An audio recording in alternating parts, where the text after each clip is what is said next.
शेतकऱ्यांसाठी चिंता वाढवणारी ही बातमी आहे। गेल्या आठवड्यात थंडीचा कडाका चांगलाच वाढला होता। थंडी रब्बी पिकांसाठी पोषक मानली जाते, मात्र आता थंडीला ब्रेक लागणार असून पुन्हा एकदा हवामान विभागाकडून पावसाचा इशारा देण्यात आला आहे।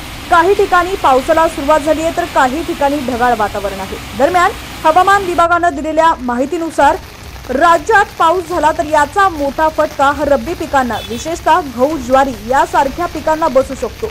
सध्या उत्तरेकडून वारं वाहत आहे, याचा परिणाम म्हणजे राज्यातील थंडी गायब झाली असून पावसाला पोषक वातावरण निर्माण झालंय।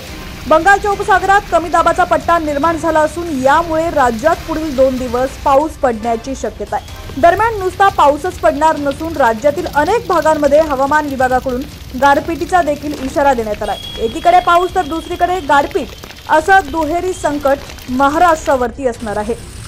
उत्तर भारतात येणारे कोरडे थंड वारे आणि अरबी समुद्रातून येणारी बाष्पयुक्त हवा यामुळे महाराष्ट्रात पावसाची शक्यता निर्माण झाली आहे। गेल्या 2 दिवसांपासून राज्याच्या अनेक भागांमध्ये ढगाळ वातावरण आहे। दरम्यान ढगाळ वातावरणामुळे हरभऱ्यासारख्या पिकांवर अळीचा प्रादुर्भाव होण्याची देखील शक्यता आहे। याचा मोठा फटका शेतकऱ्यांना बसू शकतो। हवामान विभागाने दिलेल्या माहितीनुसार राज्यात पुढील 2 ते 3 दिवस गारपीट आणि मेघगर्जनेसह पावसाची शक्यता आहे, मात्र त्यानंतर 30 डिसेंबर पासून राज्यात पुन्हा एकदा थंडीचा कडाका वाढणार आहे।